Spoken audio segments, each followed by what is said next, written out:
Hey there, SommBox fans. Congratulations on your very intelligent purchase of a box that's very, very important to me, Louis Martini. Now, as you can see from this super old school bottle here, this is not a part of the box, but this is very much a part of my history, because before I was a massive Napa Valley wine fan, I was really a Francophile. I started with the Languedoc, I moved quickly to Bordeaux. Of course, Burgundy, quickly enveloped me, but I really was a Bordeaux drinker. And it took some years and a very good friend of mine to show me really how great Napa could be. And actually, it was a kind of an accident. We were just watching the EM, the soccer match in Chicago, and he had bought a mixed case at auction, mainly for the Vega Sicilia, which was in it. And then there was this other stuff. And he pulled out an old bottle, this Louis Martini as a 1974 special selection. And my mind was absolutely blown. I had no idea that Napa could produce wine like this. So I was on fire. I was looking for anything and everything that could possibly be similar to it. Old Inglenook, with that same friend, we were so amazed. We drank an old Diamond Creek together, and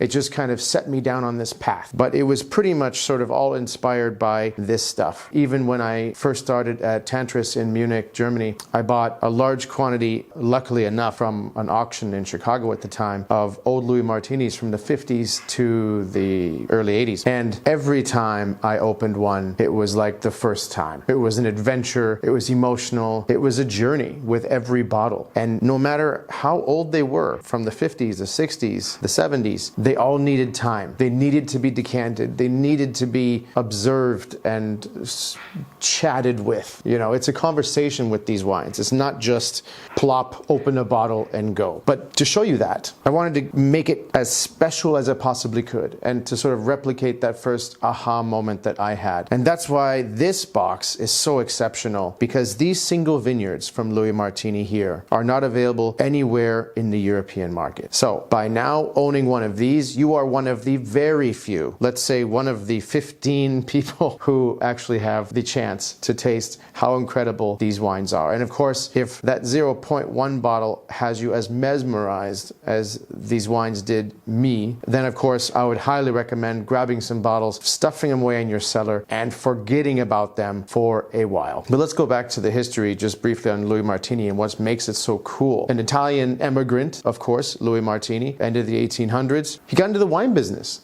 And again, back then, this was the primordial times of California, when eventually they moved into the Prohibition. Of course, a lot of these winemakers didn't survive. But Louis, being a smart cookie, and also maybe because of his probably Catholic origins, managed to strike a deal with the church to be one of the lucky few to make wine for Mass on Sunday. Also, on a comical note, as you see in the history books by Louis Martini, he was quite the mover and the shaker and the hustler. So even during Prohibition, and if you fast forwarded almost 100 years to COVID times, this would actually be an ancient version of what everyone was doing in 2020. He actually would ship boxes full of grape juice, yeast, and sugar, aka all you need to make wine at home, in boxes that had big writing on them that said caution, volatile contents, under no circumstances should you mix these ingredients together,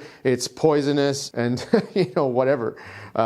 So even when times were tough, he was finding a way to get his wine out there. Now, fast forward to modern days, or more modern days, my experience with Louis Martini picks up at about the 57 vintage, which I was inclined to open in a blind tasting at Tantris back then, when it was my job to pick pirate bottle in between two great Burgundies for 10 different flights of 3 for some really heavy connoisseurs and wine professionals. And the last flight showed up with a 1929 Pierre d'Amois J'avais Chambertin pour la Justice and a 1947 Fan de Moylan. And I said, okay, how am I going to navigate this?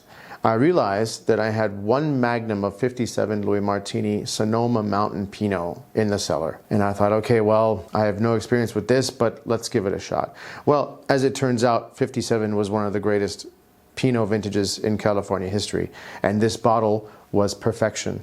In fact, I was so afraid once I popped the cork, not that the wine would be bad, but when I popped the cork and I smelled that aroma come out of the bottle immediately, I thought, oh boy, the owner of those two really beautiful old Burgundies is gonna be pissed. Lo and behold, my assumption was correct when I brought it to the table. Everybody erupted in conjectures that the wine number 2, because of course I wanted to smuggle it in the middle to make it more incognito. If it wasn't 1945 La Tâche, they would put their hand in a fire.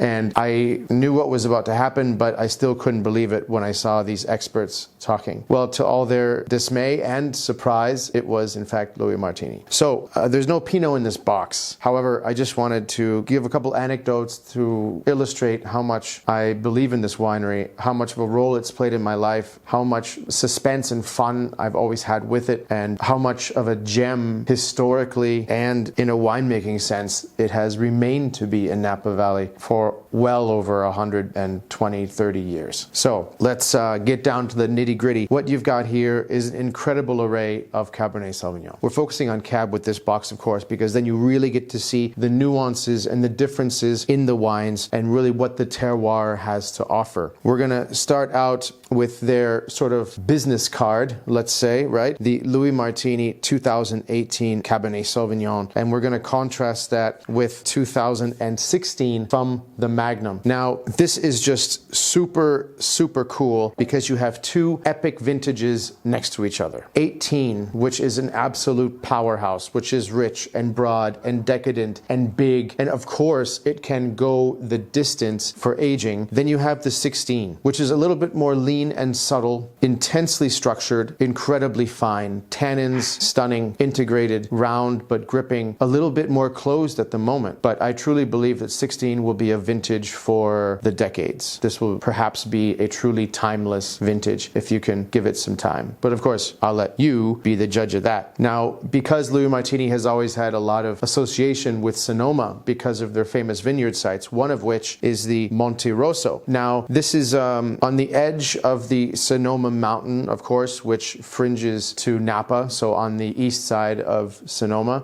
high elevation. And in fact, you see it on this old label here as the horses are heading up this mountain to go to a vineyard. This is actually the Monte Rosso. And those are some of the very oldest, if not the oldest vines in Napa, especially for Zinfandel, simply because during Prohibition, to get up to this vineyard with a horse and a buggy was incredibly difficult. And so when it came time to grub up all the vines and replace them with fruit trees or whatever, they just didn't do it here because they thought, you know what, screw it. No one's going to get up there anyway. So the vines actually survived. And to this day, this is what makes this vineyard one of the most exceptional in all of California. So here's the first contrast with Sonoma. Always dark and spicy, but still with this gentle, sexy, curvy Sonoma character that really differentiates it from the Napa stuff. Now we head over to Napa. 3 absolutely epic vineyard sites. We're going to start with the Stagecoach. Stagecoach is a fascinating vineyard because it's planted to so many different varietals, of course, predominantly Cabernet and pretty good amount of Chardonnay as well. But it's a high elevation for most part. It stretches, it's on the eastern part of Napa in the mountains as well, as stretching all the way down to Atlas Peak, which is one of the absolute highest points in Napa. So it's high elevation mountain fruit. However, the Stagecoach has a very regal nature, very structured, some generosity as well, and just deliciousness, but never overstated and never too broad, but also not too vertical. Then we head over to a vineyard called Cypress Ranch.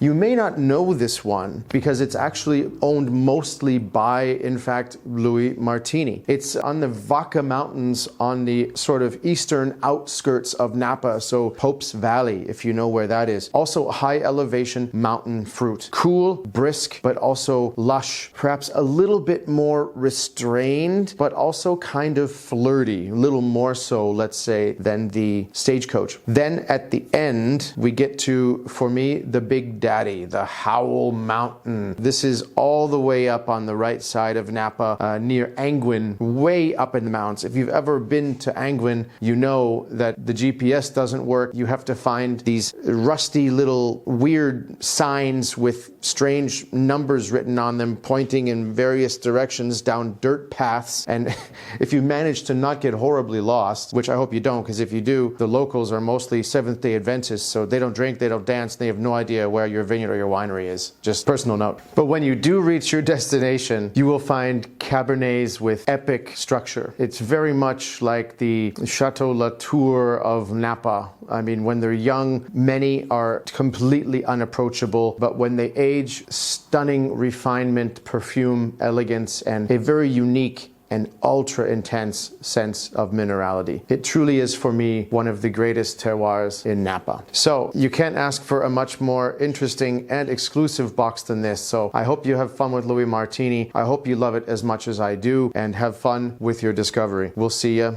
in the next box.